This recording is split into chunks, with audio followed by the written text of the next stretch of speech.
하나님 말씀 봉독하겠습니다. 마태복음 4장 18절에서 22절 말씀까지 우리 한 절씩 교독하시도록 하겠습니다.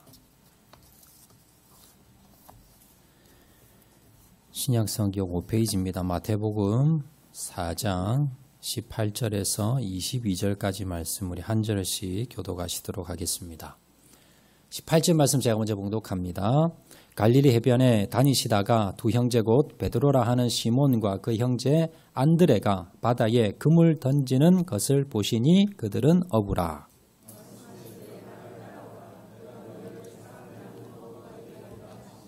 그들이 곧 그물을 버려두고 예수를 따르니라.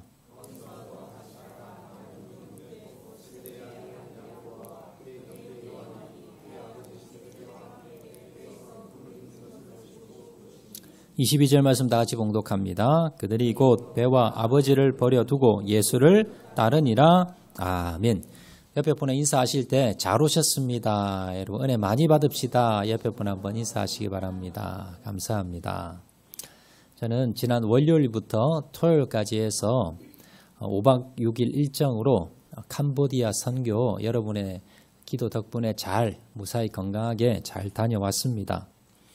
이번에 제가 이제 캄보디아 선교 다녀온 이유는 제가 노회장을 맡아 있으면서 저희 노회에 목사님 한 분이 캄보디아로 노회에서 선교사로 이제 파송식이 있었습니다. 그래서 이제 9월 달에 이제 선교지로 나가시게 되는데 그 준비 차원에서 저와 함께 가서 여러 가지 선교 전략도 세우고 여러 가지 선교 준비를 하기 위해서 그래서 한 주간 동안 다녀왔습니다. 캄보디아는요, 인도와 중국 사이, 그래서 이제 인도 차이나 반도라고 합니다. 거기 한 5개 국가가 있는데, 자, 그 나라 중에서도 가장 최빈민 중에 하나, 그래서 아주 나라가 좀 경제적으로도 힘들고 무엇보다도 종교적으로 힘듭니다. 여기 대부분 나라 국교가 종교가 불교입니다. 대대로 천년 동안 이제 불교가 내려왔었고요. 그러면서 지금 인구의 95%가 지금 불교를 지금 믿고 있습니다. 기독교 인구는요, 채 1%도 되지 않습니다. 복음이 들어온 역사가 200년 가까이 됩니다. 그렇지만 이곳에 악한 영들이 또 불심이 강했기 때문에 전도가 되지 않았고요. 아직도 미전도 종족으로 지금 남아 있습니다. 이번에 방문한 곳은요, 캄보디아의 북쪽에 있는 바탐방이라는 지역입니다. 남쪽에 푸노펜이라는 수도가 있고 북쪽에 시엠립이라고 여러분 앙코르와트 들어보셨죠? 앙코르와트 있는 데가 시엠립입니다. 그 시엠립에서 한 3시간 정도 떨어진 곳이 바탐방이라고 하는 도시인데 이 도시가 캄보디아의 3번째 도시입니다. 3번째로 큰 도시입니다. 이번에 이 바탐방 지역을 다녀왔는데요. 여기에서 선교하시는 지금 선교하고 계시는 한 선교사님을 만나 뵀습니다. 그분이 누구냐면 가음정교회 원로 목사님이신 강영식 목사님이십니다. 한번 사진 한번 띄워보시겠어요? 예, 저분입니다. 강영식 목사님과 사모님. 저기 캄보디아 전통 복장이에요. 전통 복장 입으시고 찍으신 사진인데 이제 저 강영식 목사님이 선교하시는 선교지를 중심으로 해서 여러 이제 선교지를 탐방을 하고 왔습니다. 저 목사님에 대해 제가 잠깐 설명을 좀 드릴게요. 저 목사님은 창원에 가면 가음정교회라고 100년이 넘은 전통교회가 있습니다. 지금 한 2,000명 정도 작년 출석이 된 큰 교회고요. 그 교회에 담임 목사로 가셔서 약 한 30년 동안 거기에서 목회를 하셨습니다. 그리고 난 뒤에 이제 은퇴를 하셨는데 은퇴하시면서 그냥 편안하게 쉬시는 것이 아니라 나는 은퇴하고 난 뒤에 해외에 나가서 선교를 해야 되겠다라고 이제 생각을 하시고요. 교회에서 이제 목사님이 은퇴하시면서 이제 아파트도 하나 사드렸고요. 그리고 이제 승용차도 하나 사드렸고 그리고 이제 퇴직금하고 전별금도 드렸습니다. 그 돈을 전부 다 모아서 다 그 돈을 가지고 캄보디아에 땅을 사고 건축을 한 거예요. 그래서 캄보디아 가셔서 지금 14년 되셨습니다. 은퇴하시고 14년 동안 그곳에서 선교를 하고 계십니다. 목사님이 지금 지은 교회가 이 바탄방 지역에 지은 교회 선교센터가 있는데 다음 사진 한번 보시기 바랍니다. 여기가 이제 입구입니다. 입구에 보면 캄보디아 바탄방 교회라고 이제 밑에 보시면 간판이 나오지요. 그리고 밑에 이제 그레이스 선교센터, 자 그레이스 유치원에서 저기가 이제 정문 입구에 있는 이게 이제 머릿돌이고요. 자 다음 사진. 이 사진이 교회 건물입니다. 2층 건물인데요. 1층은 이제 부속실이 있고 2층에 이제 본당이 있는데 잘 지었죠. 아주 근사하게 아주 규모를 잘 지었습니다. 자, 다음 사진 보시면 이게 실내입니다. 2층의 본당입니다. 본당의 실내인데 저 성구는 이제 한국에서 이제 가져가서 그렇게 이제 만드는데 한국의 웬만한 교회보다 시설이 좋습니다. 자, 다음 사진 보시면 주일날 예배 드리는 광경입니다. 다 거의 다가 지금 캄보디아 사람들입니다. 한인교회는 아니고요. 캄보디아 교인들이 와서 몇백 명이 와서 저렇게 이제 예배 드리는 주일 예배 장면입니다. 자, 이제 다음 사진. 요게, 이제, 맞은편에 교회 건물, 지금 방금 봤던 교회 건물이 있고요. 그 맞은편에 중간에 마당이 있고, 그 맞은편에 선교센터 건물입니다. 겉으로 보면 비슷하게 생겼는데 교회 건물은 2층 건물이고요. 요 건물은 3층 건물입니다. 그래서 1층에는 선교센터 사무실로 쓰고 있고요. 그리고 이제 2층과 3층은, 그곳에서 우리 기숙사라고 그곳에 캄보디아에서 이제 생활이 어려워서 공부가 하기 힘든 학생들, 장학생들, 이런 사람들을 이제 시골에 있는 이런 아이들을 데려다가 저기에서 숙식을 하면서 기숙사 생활을 하면서 무료로 학교 공부를 가르칩니다. 그래서 아침마다 예배 드리면서 시작을 하고요. 그다음에 현지 선생님들을 데려다가 학교 공부를 시키고 그리고 이제 기숙사 생활을 하면서 그곳에서 많은 다음 세대를 지금 키우고 있습니다. 목사님이 지금 연세가 82세가 넘었습니다. 그랬는데 사모님과 함께 선교 현지에서 열심히 이 강영식 목사님 선교를 하고 계십니다. 사실 여러분 은퇴하시고 난 뒤에 편안하게 한국에서 사실 수 있지만 그러나 그 편안한 삶을 다 버리고 그리고는 저 캄보디아 아무도 연고지도 없는 그곳에 하나님께서 그 마음을 주셨어요. 저 캄보디아에 가서 자신의 모든 재산을 다 이곳에 다시 투자하고 그리고 헌신해서 저렇게 이제 교회도 세웠고 또 선교센터도 세워서 계속해서 선교를 하고 그렇게 있습니다. 목사님 제가 물어봤어요. 목사님 여기 좀 편하게 그렇게 사실 수 있으신데 은퇴하시고 목회하시면서도 힘드셨는데 어떻게 또 이렇게 오셔서 이 많은 그런 선교 활동을 감당하고 있습니까? 젊은 사람도 하기 힘든 사역을 이렇게 하고 계십니까? 하니까 목사님이 내가 이 복음 전하는 사역 이거는 은퇴가 없다. 그래서 내가 남은 삶 난 죽을 때까지 여기서 이들에게 복음을 전하다가 하늘나라 갈 거다. 하늘에 나는 상급 바라보면서 그러면서 이 땅에서 끝까지 내가 복음을 전하겠다라고 이제 말씀하시는 거예요. 자, 그리고 이제 우리가 방문한 곳이 어디냐면 목사님이 처음에 바탄방이라는 지역의 도시에 와서 이제 교회도 짓고 선교센터도 지으셨는데 근데 이제 캄보디아 곳곳에 보면 마을이 있는데 멀리 떨어져 있는 마을이 있는데 교회가 없는 곳이 많습니다. 그래서 선교사님이 또 이제 여러 알아보는 중에 한 곳에 교회가 없는 마을을 소식을 들으셨고요. 거기서 몇 년 동안 계속 찾아가셔가지고 그곳에 마을의 이장을 설득을 하고 또 이제 그 마을 주민들을 설득을 하고 왜냐하면 땅을 사고 교회를 지으면 주인들이 반대를 해요. 못 짓게 해요.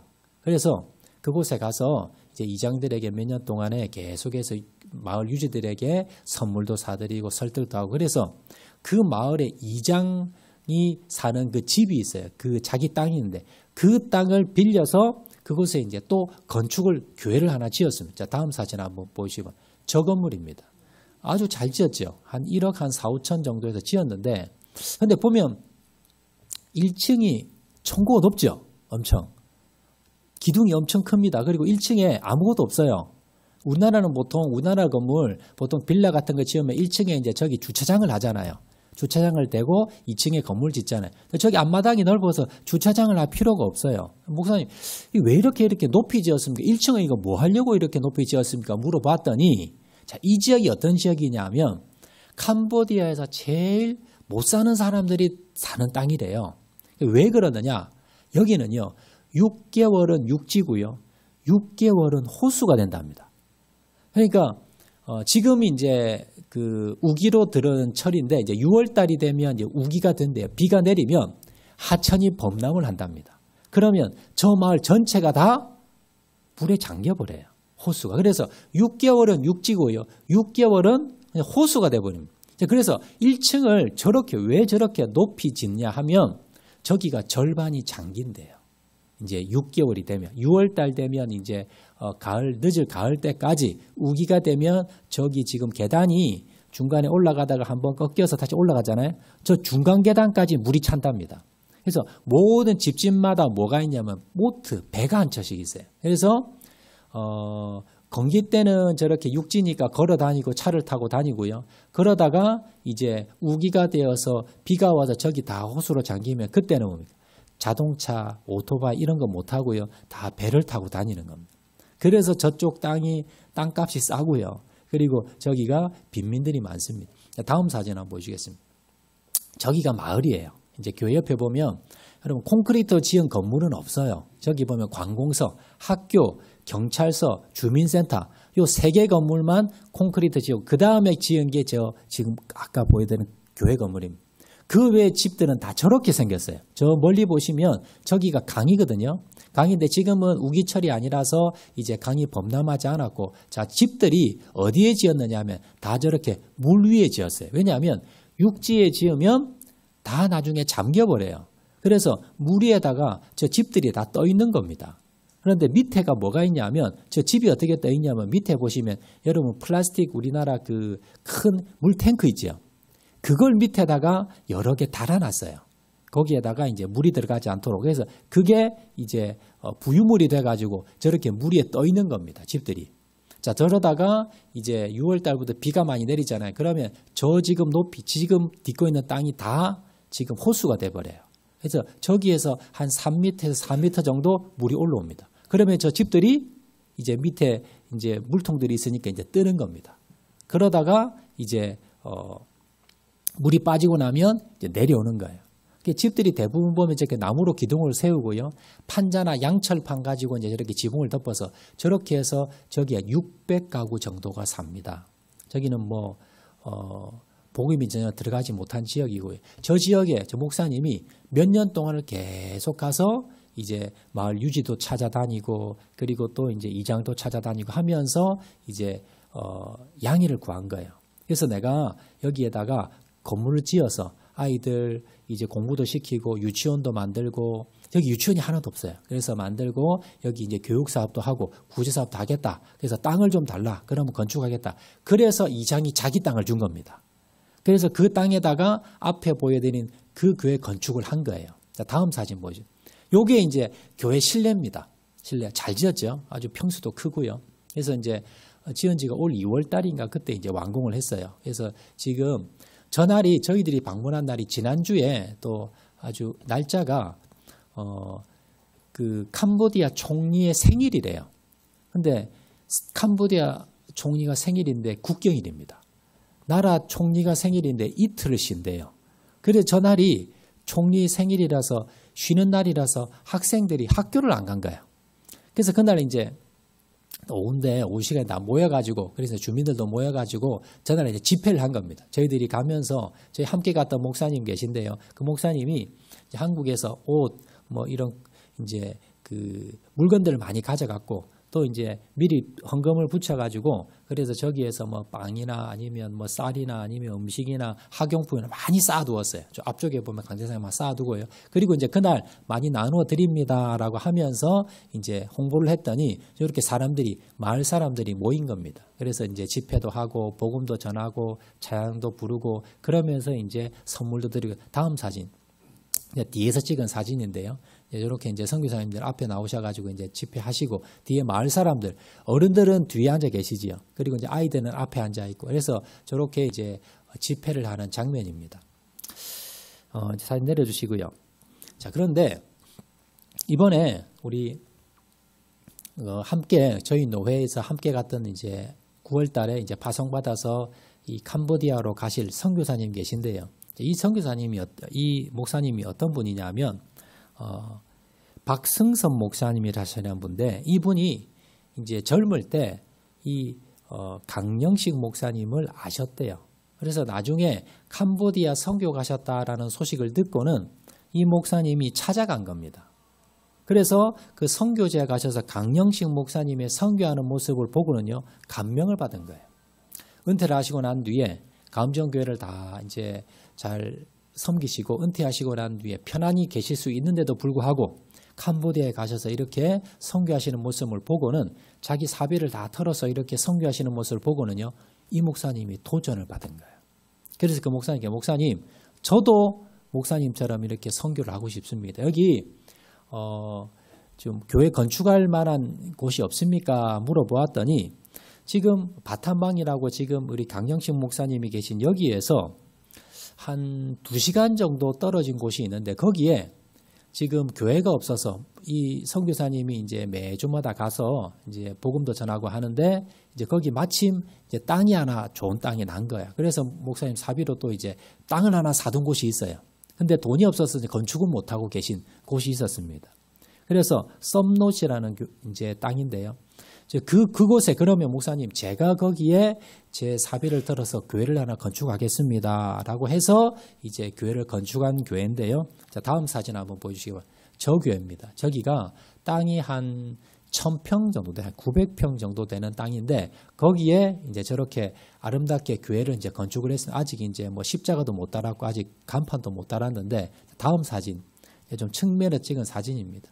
그렇게 앞에 비해서 큰 교회는 건축은 아니지만 그래도 아주 예쁘게 아담하게 잘 지었습니다.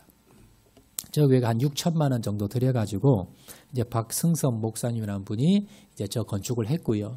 자, 그러면서 저 건축을 해놓고 난 뒤에 그 뒤에 이제 마음에 내가 저기 가서 내가 남은 삶을 선교를 해야 되겠다. 60대 후반 정도 되시는 목사님이세요. 그래서 내가 남은 삶을 이제 저곳에서 선교를 해야 되겠다라는 마음을 먹으시고는요. 그리고는 이제 올 9월에 선교사로 이제 나가시기 위해서 지난 봄노회 때 파송을 했고요. 허락을 받았고 그리고 이제 9월에 나가시기 전에 이제 저와 함께 가서 선교 사항도 돌아보고 그리고 어떻게 선교할 것인지 어떻게 할 것인지 이제 계획을 짠 거. 그래서 이제 한 주간 동안 저하고 같이 이렇게 목사님하고 같이 이렇게 다녀온 겁니다. 자, 다음 사진 보시면요. 자, 저곳에서도 저희들이 이제 옷도 많이 가져갔고요. 또 음식이나 학용품이나 이렇게 많이 가져갔는데 조날도 이제 앞에서 보여드렸던 그 집회 다음 날이에요. 조날도 공휴일입니다. 총리 생일이라고 이제 공휴일. 그래서 이제 아이들이 학교 가지 않고 이렇게 모인 거예요. 주민들도 모였고요. 그래서 오전에 이제 방문을 해서 같이 이제 집회도 하고 복음도 전하고 그리고 이제 구제 사역도 하고 다음 사진 이쪽에 밑에 앞에는 아이들이 이렇게 좀 앉아 있고요. 그리고 이제 뒤쪽에는 어른들이 이렇게 마을 주민들이 모여서 저렇게 이제 같이 찬양도 부르고 이제 집회도 하고 했던 사진들입니다. 다음 사진 한번 보여주겠습니다. 마지막 사진인데 이제 저 사진이 제일 처음 보여드렸던 바탄방에 있는 교회. 이제 우리 그 가음정교회 원로 목사님 그 강력희 목사님이 이제 처음 건축했던 교회고요. 저기 보시면 중간에 맨 오른쪽에 제가 있고요. 그 옆에 보시면 두 분이 계시죠. 저분이 이제 강력희 목사님 그리고 사모님 그리고 두 분 네 분이고요. 제일 왼쪽에 있는 분 조 목사님이 박승선 목사님입니다. 이번에 9월에 이제 선교사로서 이제 가시려고 이번에 이제 준비차 저와 함께 가서 이제 방문했던 목사님이고요. 그 옆에 중간에 계신 조금 젊은 분이 이제 사위분이에요. 강력희 목사님의 사위분. 따님과 사위도 같이 오셔가지고 저 사역을 하고 있고 뒤쪽에 보면 한 17명 정도 이제 여학생들이 있습니다. 저 학생들이 선교센터에서 이제 기숙사에서 거기서 이제 기숙하면서 공부하는 캄보디아 학생들입니다.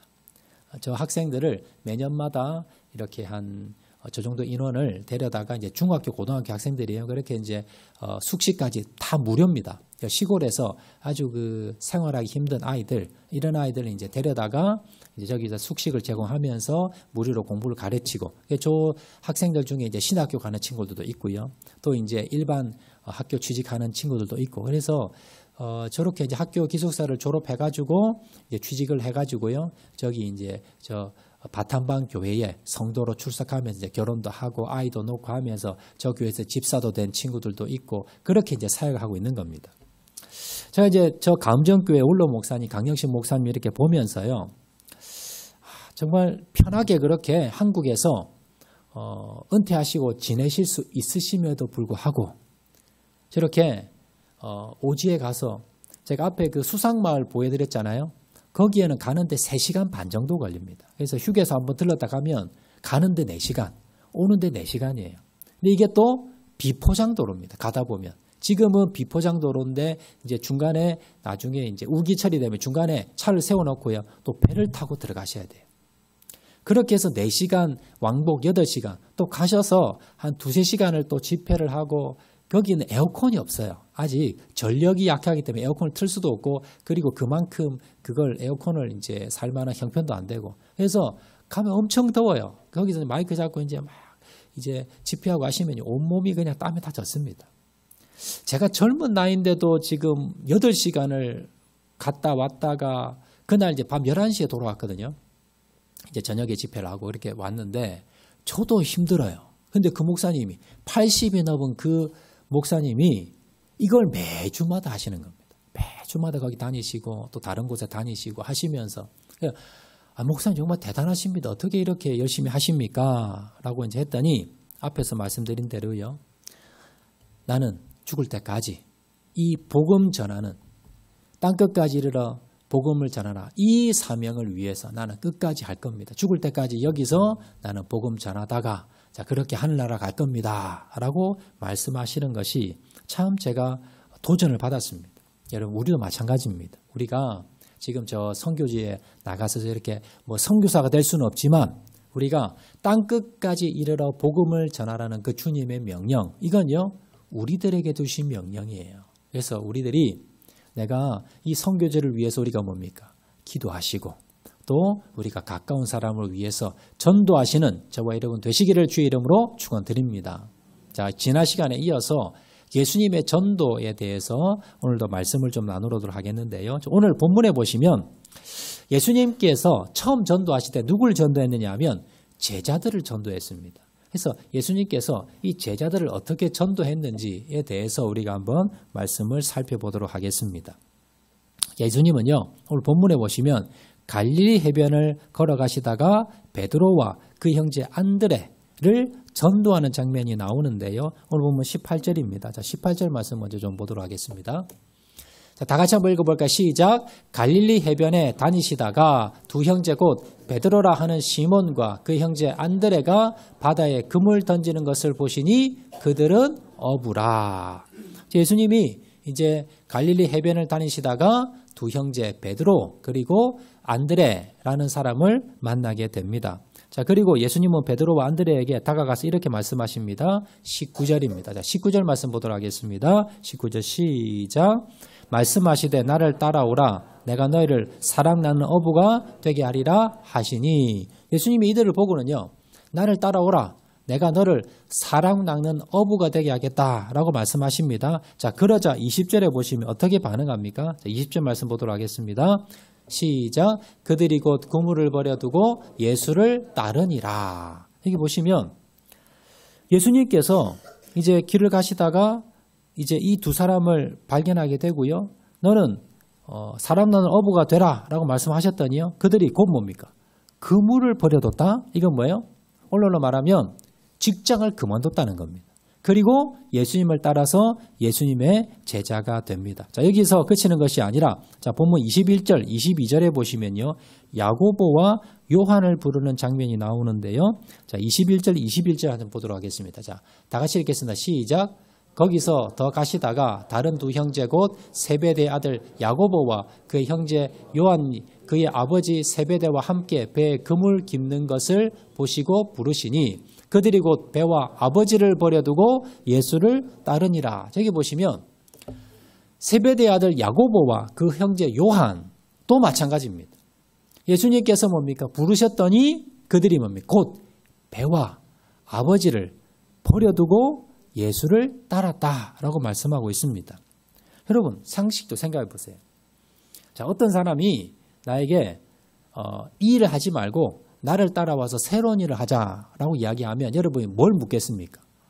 월급을 얼마나 됩니까? 연봉이 얼마나 되고, 자, 그리고 숙식은 제공이 됩니까? 사택은 있습니까? 그리고 퇴직금은 얼마고, 여러 가지 뭡니까? 조건이 어떻게 돼? 무슨 일을 합니까? 물어볼 거잖아요. 근데 여기 보면 묻지를 않아요. 그리고는 뭡니까? 아버지를 버려두고 그물을 버려두고 직장을 그만두고 예수님을 그냥 따르는 겁니다. 여기 보면 예수님의 전도는 뭡니까? 대단하시죠. 지나가다가 야, 너 따라와. 그러면 예, 알겠습니다 하면서 직장 그만두고 예수님 따라오는 거예요. 뭐 예수님이시니까 그렇게 할 수 있겠다라고 생각 들렸지만 이 말씀을 기록한 이유는요, 우리에게 교훈을 주기 위해서 주님께서 이렇게 기록하신 말씀이에요. 여러분 사실 우리가 본문만 보시면 야, 예수님의 이 전도는 기적 같네. 그냥 가다가 부르면 그냥 다 따라오는구나 라고 생각이 들 수 있지만 오늘 본문의 말씀은요, 앞뒤의 내용들을 생략하고 결론만 이렇게 기록해서 이렇습니다. 이게 전도가 그냥 모르는 사람 예수님이 지나가다가 너 따라와 라고 해서 왔던 게 아니다라는 겁니다. 복음서의 다른 부분을 이렇게 보면요, 예수님의 처음 제자는 아마 요한과 안드레였을 것이다 라고 추측을 합니다. 이 요한과 안드레는 누구냐면 세례 요한의 제자입니다. 이 세례 요한이 자신의 두 제자를 이제 예수님께서 세례를 베푸시고 난 뒤에 이 예수님의 제자로 보낸 거예요. 오늘로 말하면 새롭게 이제 개척교회를 한다고 하면서 두 명의 평신도 지도자를 보낸 거나 마찬가지입니다. 자, 그런데 이 세례 요한은 또 누구냐? 예수님과 모르는 사이가 아닙니다. 바로 예수님의 어머니인 마리아와 세례 요한의 어머니 엘리사벳, 둘이가 뭡니까? 친척입니다. 그러니까 예수님과 세례 요한도 뭡니까? 가까운 친척 관계입니다. 잘 아는 사이입니다. 게다가 예수님의 첫 번째 제자인 요한과 야고보는요, 예수님과 이종 사촌간입니다.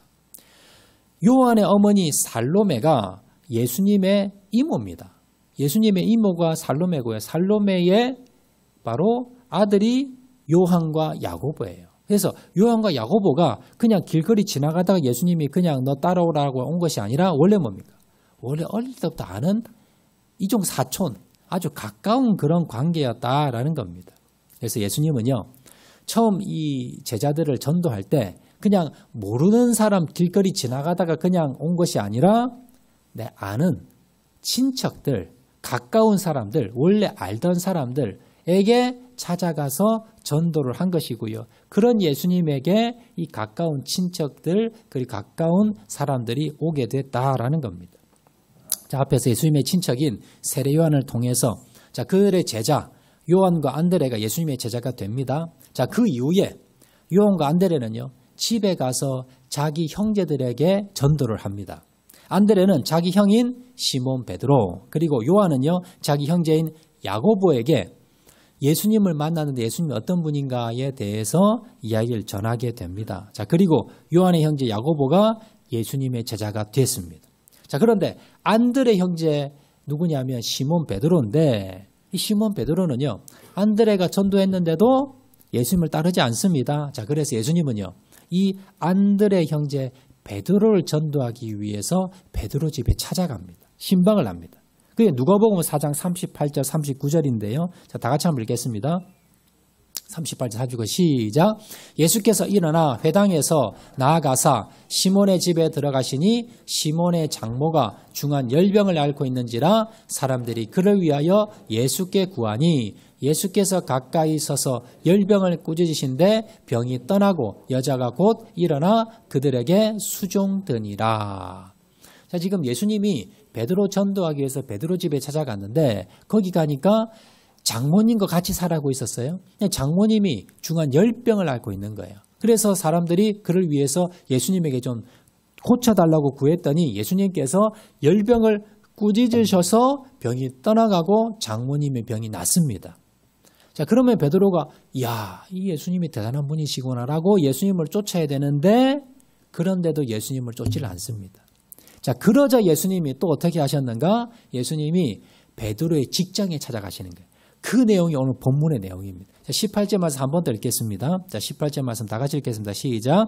갈릴리 해변에 다니시다가 두 형제 곧 베드로라 하는 시몬과 그 형제 안드레가 바다에 그물 던지는 것을 보시니 그들은 어부라. 예수님이 이 베드로 전도하기 위해서 베드로가 어부거든요. 자, 그래서 거기 선착장에 나간 겁니다. 그래서 베드로를 만나시러 가셨다라는 겁니다. 오늘 본문만 보시면 예수님이 그냥 해변가 지나가시다가 우연히 베드로를 만나서 베드로에게 날 따라오라 라고 해서 만난 것 같지만 베드로와 예수님은 구면입니다. 잘 알고 있는 사이고 앞에서 병도 고쳐주었고요. 또 여러 가지 뭡니까? 여러 가지 관계를 통해서 예수님이 누구신가를 충분히 알고 있었지만 예수님께서 베드로를 계속 부르셨지만 베드로가 지금 선뜻 거기에 반응하지 않고 있는 그런 상황입니다. 그래서 예수님께서 제자 삼기 위해서 전도하기 위해서 베드로를 찾아 강가로 가셨더라라는 겁니다. 자, 그런데 베드로가 밤이 새도록 고기 한 마리 잡지 못했습니다. 그런 베드로에게 예수님이 이렇게 말씀하십니다. 누가복음 5장 4절 말씀입니다. 다 같이 읽겠습니다. 시작.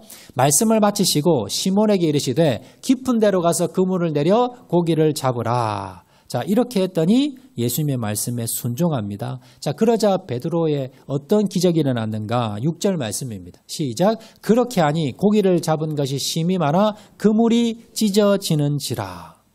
베드로가 지금 예수님이 나를 자꾸 지금 찾아오시는데 내가 어떻게 해야 되나 고민하고 있는데, 자, 그런데 예수님이 깊은 곳에 가서 그물 던져라 했는데 그물이 찢어질 정도로 고기가 많이 잡힌 겁니다. 자, 그리고 베드로가 드디어 예수님께 무릎을 꿇습니다. 자, 8절 말씀입니다. 누가복음 5장 8절 시작. 시몬 베드로가 이를 보고 예수의 무릎 아래에 엎드려 이르되 주여 나를 떠나소서 나는 죄인으로소이다 하니. 베드로가요, 자신의 형제를 통해서 그리고 자신의 장모를 통해서 그러한 여러 가지 예수님의 역사를 보았지만 그러나 그가 예수님을 따르지 않았습니다. 그러다가 마지막에 어떻게 합니까? 그러다가 바로 예수님이 찾아오셔서 그물이 찢어지는 역사가 일어나고 난 뒤에 그 뒤에 바로 어떻게 합니까? 이제 주여 나를 떠나소서 나는 죄인으로소이다 라고 하면서 주님 앞에 무릎을 꿇게 되었다라는 겁니다. 이렇게 여러분 예수님의 끈질긴 전도를 통해서 이렇게 여러분 제자들이 한 명씩 한 명씩 주님 앞에 돌아오게 되었습니다. 베드로는요, 이후에 한 동네 친구인 빌립을 전도합니다. 그리고 빌립 역시 같은 동네 친구인 나다나엘을 전도합니다. 그래서 이 사람들이 다 예수님의 제자들이 된 거예요. 그래서 우리가 예수님의 제자를 삼으실 때, 처음 전도하실 때 보면 그냥 길거리 지나가다가 사람들에게 너 내 제자 돼, 너 예수 믿어 이렇게 한 게 아니라는 거예요. 어떻게 했어요? 내 주위에 있는 아는 사람들, 친척, 친지, 아는 사람, 이런 사람을 통해서 전도해서 이들을 제자로 만들었다는 겁니다. 자, 이 전도법을 뭐라 그러느냐? 관계 전도라고 합니다. 내 아는 사람들. 그리고 여러 가지 전도 방법이 있지요. 노방 전도도 있고요. 여러분 문서 전도도 있고 여러 가지 전도 방법이 있는데, 자, 그 전도 방법 중에 제일 효과적이고 그리고 예수님도 제일 먼저 하셨던 방법이 뭐냐? 관계 전도. 그래서 내 가까운 사람들, 내 주위에 있는 사람들, 내 친척이나 내 이웃이나 내 친구나 가까운 사람들에게 뭡니까? 복음을 전하는 전도가 바로 이 복음 전도다라는 겁니다. 교회 성장 연구소에서 14,000명의 성도들에게, 그리스도인들에게 설문조사를 했습니다. 여러분들이 교회에 왔는데, 자, 어떤 경로로 해서 여러분들이 교회 오게 됐습니까? 예수 믿게 됐습니까? 라고 물어보았거든요. 자, 표 한번 띄워주시기 바랍니다. 예수님 믿게 된 경로 해서 물어보았더니, 자, 친구 혹은 친척이 전도해서 친구 따라, 친척 따라, 아는 사람 따라 왔다. 75에서 80%입니다. 목회자와 관련이 있어서 왔다. 5에서 6%고요. 자, 주일학교, 어릴 때부터 주일학교를 다녀서 내가 왔다. 4에서 5%고요. 교회 여러 가지 프로그램을 통해서 내가 교회 왔다. 2에서 3%고요. 내가 스스로 자진, 전도한 사람 아무도 없는데 내가 스스로 왔다가 2에서 3%. 그 다음에 가족에 누군가 신방을 와서 자 그렇게 해서 내가 전도대에 왔다. 이래서 2%. 자, 그 다음에 전도 집회를 통해서 내가 교회 오게 됐다. 이래서 2%. 이렇게 보면 10명 중에 8명이 뭘 통해서요? 친구나 친척이나 관계전도로 온 겁니다. 예수님이 처음 하셨던 전도 방법이 관계전도고요. 자, 그리고 여러분 교회 다니는 사람 대부분이 뭘 통해서요? 관계를 통해서. 아마 이 자리에 계신 분들도 대부분 뭡니까? 가족이나 친지나 친구나 친척이나 아는 사람들을 통해서 아마 교회에 발을 들여놓게 되고 예수를 믿게 되고 교육이 되었더라라는 겁니다. 여러분 그래서 전도의 출발점은요. 바로 관계전도입니다. 내 주위에 내 형제, 자매, 친척, 친구 나와 가까운 사람들 자 이런 사람들에게 뭡니까? 먼저 전도하고 그리고 자 그런 사람들을 주님께 돌아오게 하는 이것이 바로 관계전도요. 주님께서 우리에게 보여주신 전도의 모델이라는 것을 여러분 기억하시기 바랍니다. 그래서 여러분들이 전도하실 때 제일 먼저 뭡니까? 가족부터 그리고 내 주위에 있는 친지나 친척이나 형제들이나 아니면 여러분 친구들이나 여러분 가까운 사람들에게 평소 어떻게 하셔야 돼요? 관계를 잘 하셔야 돼요? 못 하셔야 돼요? 잘 하셔야 돼요. 그럼 우리가 저 사람이 형제들이 아니면 내 친구들이 섭섭하게 나게 한다 하더라도 여러분들이 그 관계를 어떻게 하셔야 돼요? 잘 맺으셔야 돼요. 왜냐하면 그 사람들을 어떻게? 내가 전도해야 되기 때문에 그 사람들 주님께 여러분 인도해야 되기 때문에 여러분 관계를 잘 하셔야 된다는 겁니다. 5월 25일 이제 다음 주에 봄 사랑 나눈 주일이 있습니다.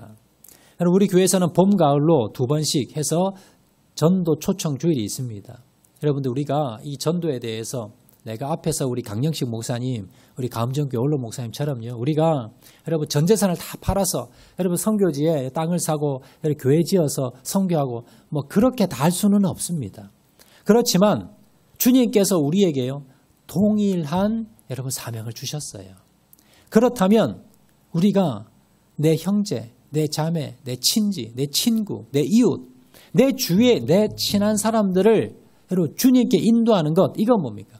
그건 우리가 당연히 해야 되는 일이라는 겁니다.